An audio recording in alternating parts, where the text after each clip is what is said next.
How's it going, everyone? This is Trixx Montage Smash, and we're back with another episode of Game 6. It's been a little while since we've done one of these, but what this is, or what this video series is about, is I take your questions about Smash and I answer them.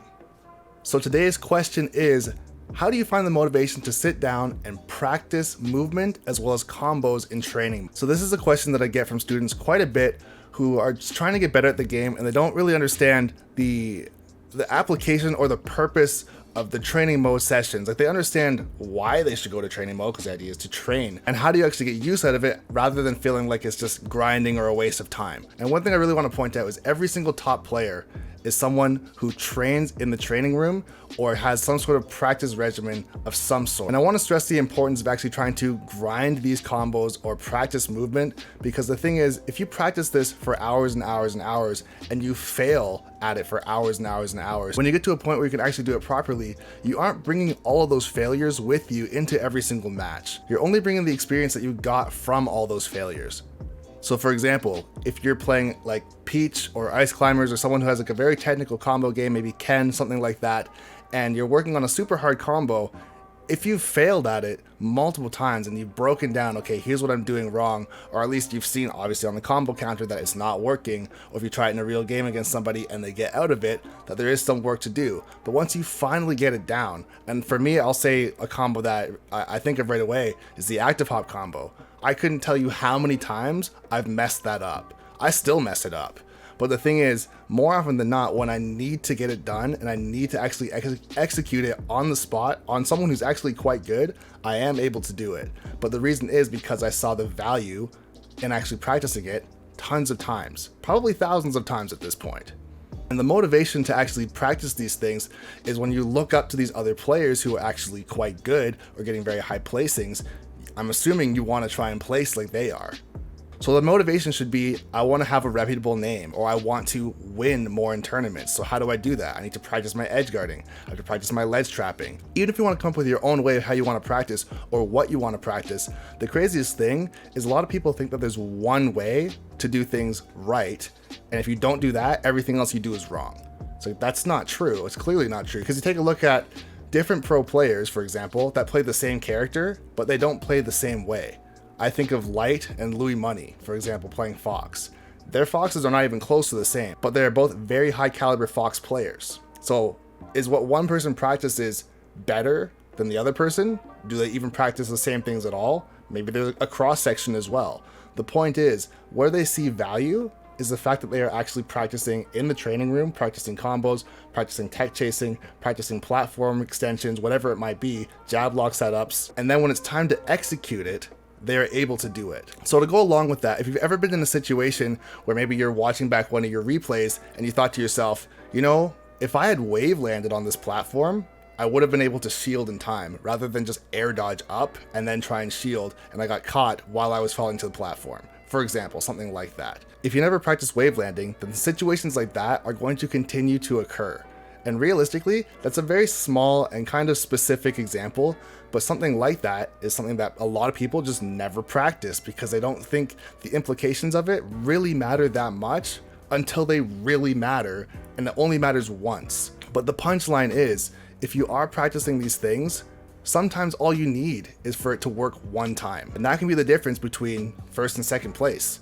Literally having one setup, or one tech option, or one read, or one combo that you practiced 1,000 times, and you only need it to work one time. I really think about Esam as well when he does things like Raw Thunder or doing bridge combos, where he will grind these setups for literally hours. And then when it's time to do it, in an actual match against a pro player on the big stage, he might only do it once, but it was game 5, and it was for the game. So were all those hours of practicing worth it? Yes, it was, 100%. This kind of goes along with the same theme as far as practicing in general, but one thing I see a ton of players not do, or they just skip out on entirely, is learning frame data. That is probably the biggest part of the game people just don't do. And they kind of just get a feel for things rather than knowing for sure this is safe or this is unsafe, specifically when it comes to doing things on shield. One thing that really helped me out in the ZSS matchup is just knowing that Fair and Nair are entirely safe on shield, especially against Falco. So if those moves ever come out, I just don't try. I don't even try. I don't even try and punish them because there's literally no point. So if I try and grab or up smash or nair or back air or anything out of shield, I'm going to get punished, so it's not worth it. And all I had to do was take 2 seconds to look it up and just be like, oh, okay, this is impossible to punish.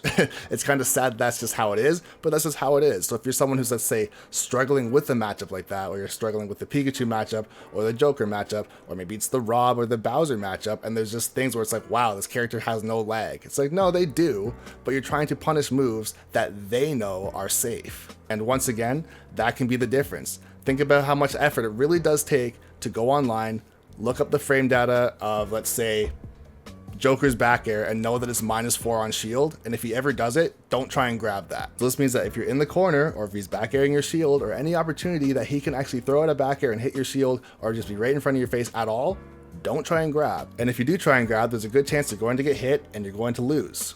And it's such a small thing. If you are someone who is genuinely motivated to practice, this is part of practicing.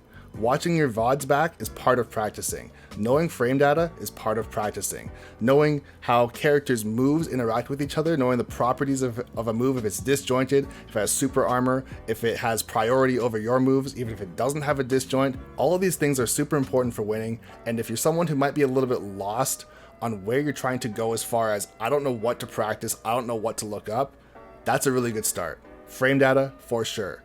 And as far as combos, like I said before, just get creative. The whole idea about Smash in general is it's a mind game, it's conditioning. So if you have some sort of crafty setup with Isabelle or Pac-Man, or it might even be someone simpler, maybe it's a Lucina or even someone like Falco, where you don't have tons and tons of tools, but more so it just has to be spacing and actual mind games just with movement, then practice those things, because you have no idea what's going to work, and you have to keep in mind that you are fighting another person. Someone who's going to get scared into shield, someone who's going to jump out of the corner, someone who's going to spot dodge, someone who's going to hit your shield with an attack and then default to some sort of panic option. Like, all these things happen because you're fighting an actual human. If you're fighting CPUs all the time, then no, you can't condition them.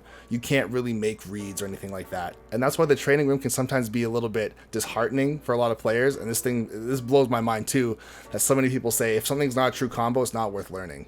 It's pointless. It's like, okay, ledge trapping is not a true combo. Tech chasing is not a true combo. Juggling is not a true combo. Edge guarding is not a true combo. There's every single one of those options, or every single one of those situations, your opponent has the ability to do something. But it's on you, or anybody who wants to be a good player, to know how to deal with those options.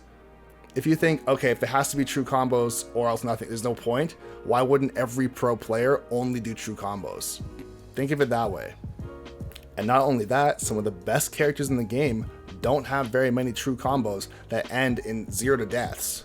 Palutena, for example, doesn't have very many true combos. The ones that she does have are between 2 to 3 hits max. She's not grabbing you once and you're just dead. Having true combos is really a bonus, but when it comes down to playing at much higher levels, you have to take into consideration how much has to go right in order to have a true combo actually work where you get a 0 to death. Whether you're playing as Pikachu, whether you're playing as Peach, whether you're playing as Joker, it doesn't matter who you're playing as. If it's some sort of 0 to death, whether it's true or almost completely true, so much has to go right.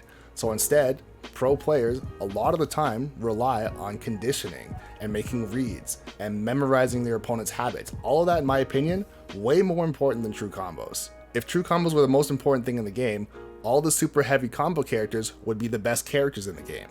But of course, that's not true. Anyways, guys, that's going to be it for this video. If you did enjoy the video, please be sure to subscribe to the channel because it really does help us out. We're trying to hit 30,000 subs. We are incredibly close.